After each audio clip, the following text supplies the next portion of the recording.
Hello, Profit Hackers. I'm Jeremy Lott, the Chief Visionary for Foundation Accounting and Consulting. I owned a construction company for about 15 years before making a change to accounting because my accountants sucked. My goals are to simplify accounting for construction company owners, fuel your profits, level up your cash flow, and help you grow in a financially responsible way. So let's go.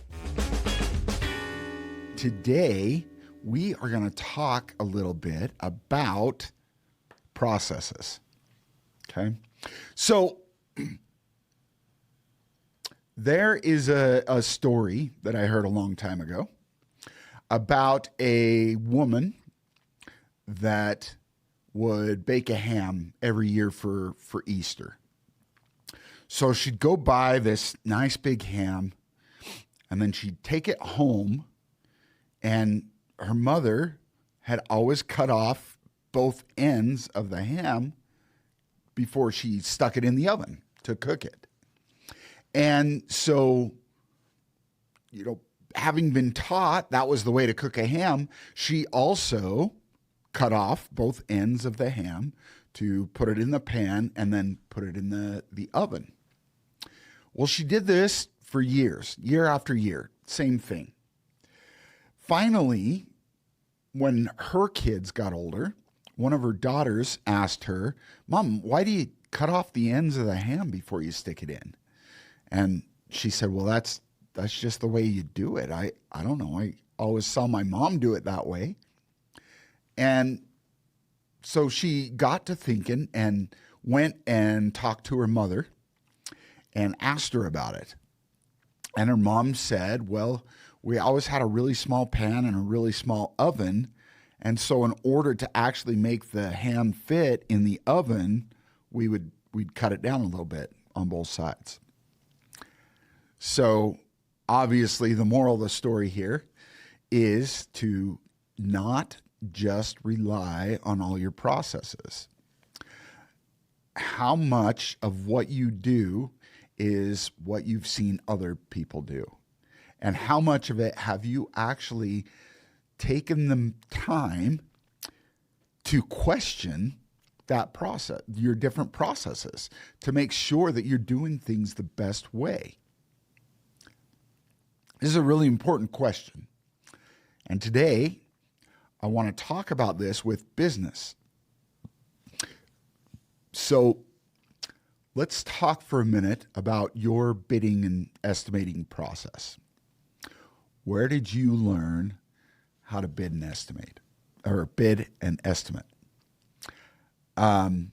Most likely, if you're like most contractors, then you have spent a lot of time with experts before you, learning the trade and learning how to bid from them. Well, who did they learn from? And who did they learn from? Right?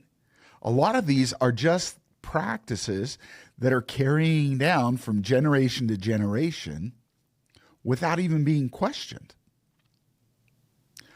A lot of people out there are bidding per unit.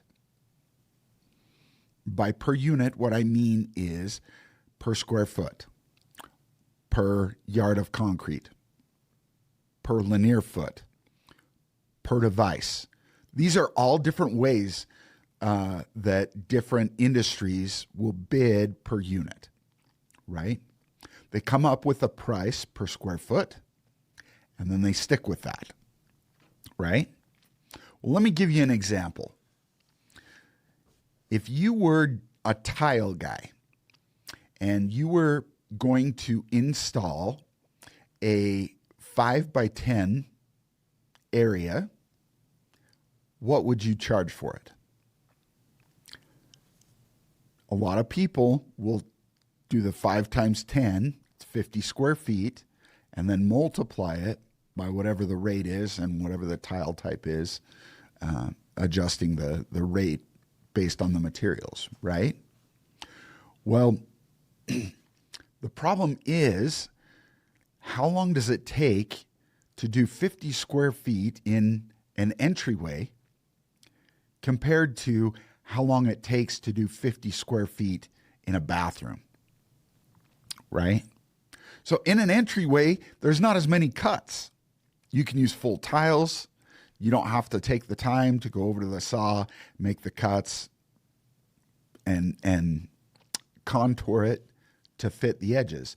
With a bathroom, there's a lot more nooks and crannies. There's a lot more cuts and a lot more measuring and figuring out of things that has to be done.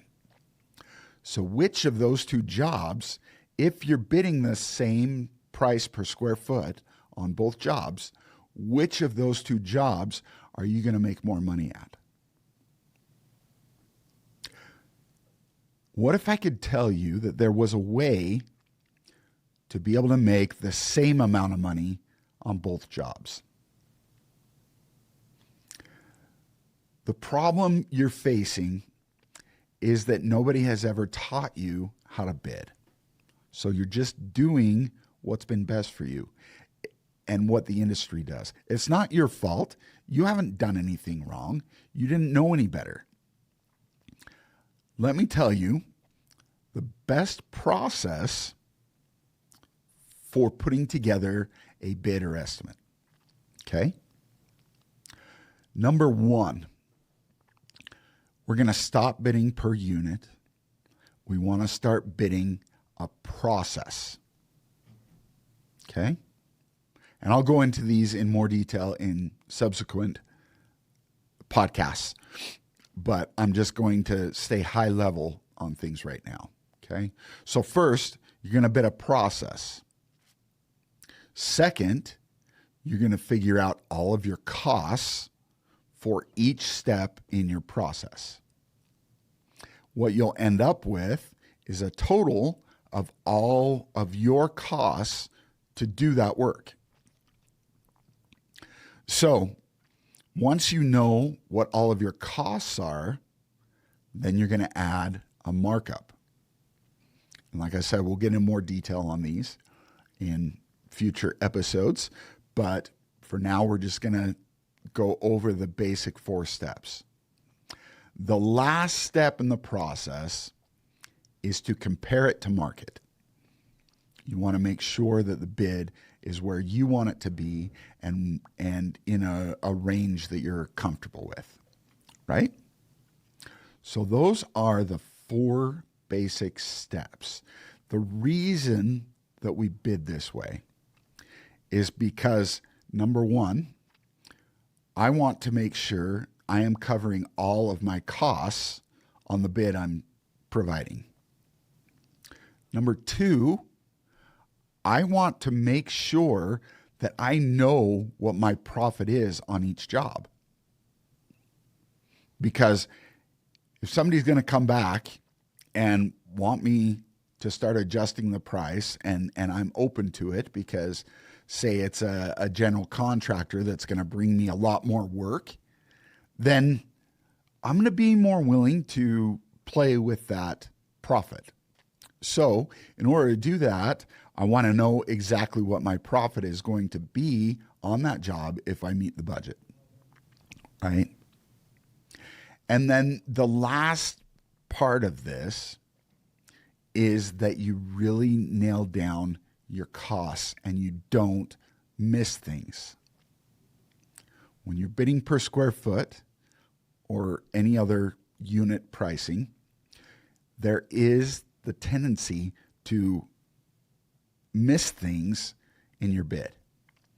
If you are bidding a process instead of a unit, then you make sure that you cover all of your bases and that you are covering all of your costs in the install that you will do, right?